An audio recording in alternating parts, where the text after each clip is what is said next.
ITI pass छात्रों के लिए अप्रेंटिसशिप के तहत एक नया नोटिफिकेशन जारी किया गया है। ये नोटिफिकेशन भारत हैवे इलेक्ट्रॉनिक्स लिमिटेड की तरफ से जारी किया गया है, जिसमें केवल आईटीआई के छात्र फॉर्म को अप्लाई कर पाएंगे। यदि आप अप्रेंटिसशिप करना चाहते हैं तो बीएचईएल में आपके लिए सुनहरा मौका है। इसमें बहुत सारे ट्रेड के अंतर्गत वैकेंसी निकाली गई, जो आप अप्रेंटिसशिप करना चाहते हैं तो आसानी से कर सकते हैं। जैसे कि ट्रेड की बात किया जाए, किन किन ट्रेड के अंतर्गत ये भर्ती निकाली गई है। फिटर ट्रेड के छात्र फॉर्म को अप्लाई कर पाएंगे, टर्नर के छात्र फॉर्म को अप्लाई कर पाएंगे, मशीनिस्ट के छात्र फॉर्म को अप्लाई कर पाएंगे, और जो छात्र इलेक्ट्रॉनिक मैकेनिक के अंतर्गत आईटीआई के हैं वो लोग फॉर्म को अप्लाई कर पाएंगे, और जो छात्र इलेक्ट्रीशियन के अंतर्गत आईटीआई के हैं वो लोग भी फॉर्म को अप्लाई कर पाएंगे। वेल्डर के लिए यहाँ पर निकाली गई वैकेंसी, और नीचे आप आएंगे तो ड्रॉफ्टमैन मैकेनिक और programming and system admittance assistant पासा वालों के लिए भी यहाँ पर वैकेंसी देखने को मिल जाती है।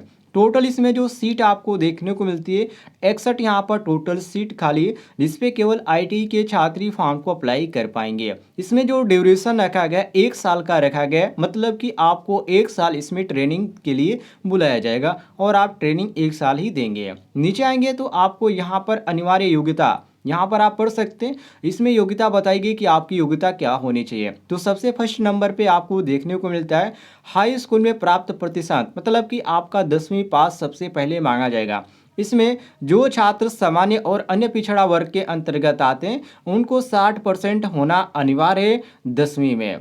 जो छात्र अनुसूचित जाति जनजाति के अंतर्गत आते हैं 55% उनका होना चाहिए, या 55 से अधिक ही होना चाहिए, कम नहीं होना चाहिए, नहीं तो आपका जो फॉर्म है वो अप्लाई नहीं होगा। दूसरे नंबर पे दिनांक 1/10/2022 को आयु जो आपकी होनी चाहिए, जो उम्र आपकी होनी चाहिए वो 10 वर्ष से कम 27 वर्ष से अधिक नहीं होनी चाहिए। तीसरे नंबर पे देखिए, जिसमें लिखा गया है कि एनसीबीटी एससीबीटी द्वारा मान्यता प्राप्त संस्थान से नियमित अभ्यर्थी के रूप में 2020 से 2022 के मध्य आईटीआई उत्तीर्ण भेल झांसी के कर्मचारियों, मृतक सेनावृत्ति या कार्यरत के आश्रितों, पुत्र पुत्री या पति पत्नी को 3 वर्ष से अधिक की छूट दी जाएगी। ये उम्र में छूट देने की भी बात की जा रही है। नीचे आएंगे साथियों तो फोर्थ नंबर में आपको देखने को मिल जाता है आईटीआई में कितना आपका प्रतिशत होना चाहिए, तभी आप फॉर्म को अप्लाई कर पाएंगे। सामान्य और अन्य पिछड़ा वर्ग के लिए 60% है,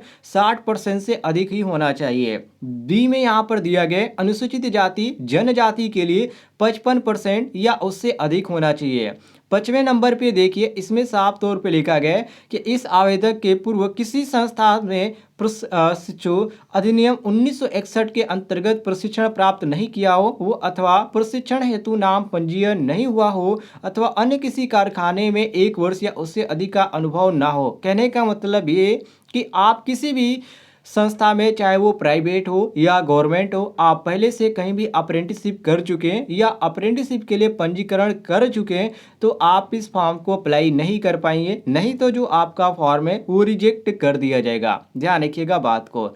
इसके बाद साथियों यहाँ पर आप देख सकते हैं आवेदक, ठीक है, आवेदक को यहाँ पर कैसे पंजीकृत करना है तो www.apprenticeshipindia.gov.in की जो ऑफिशियल वेबसाइट है इस पर आपको रजिस्ट्रेशन करना पड़ेगा। और रजिस्ट्रेशन कैसे किया जाता है इसके बारे में आपको जानकारी नहीं है तो लिंक आपको इस वीडियो के डिस्क्रिप्शन बॉक्स में मिल जाएगा, वहां से आप एक छोटी सी वीडियो देखकर मोबाइल के द्वारा भी आप रजिस्ट्रेशन कर सकते हैं।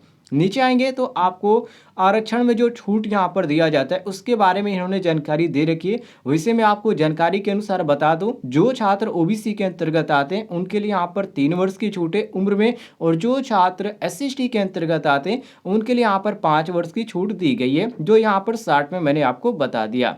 नीचे आएंगे तो यहाँ पर आपको अन्य वर्ग के लिए यहाँ पर बहुत सारी जानकारी दी गई, तो इसको भी आप पढ़ना चाहते तो पढ़ लीजिए, कोई यहाँ पर फायदा नहीं। अब यहाँ पर देखिए जो आपका चयन होने वाला है वो किस तरह से होने वाला है। तो चयन पात्र उम्मीदवारों द्वारा लिखित परीक्षा में प्राप्त अंकों के आधार पर वरीयता सूची अर्थात मेरिट लिस्ट के अनुसार ही आपको यहाँ पर इसमें चयन किया जाएगा। लेकिन ध्यान रखिएगा ये मेरिट आपका 10वीं प्लस ITI के बेस पे नहीं होगा, आपका इसमें लिखित परीक्षा कराया जाएगा और उसी बेस पर आपका इसमें जो है मेरिट तैयार किया जाएगा। जाएगा और उसी पर आपको जो है इसमें सेलेक्ट किया जाएगा। इसको आप ध्यान रखिएगा।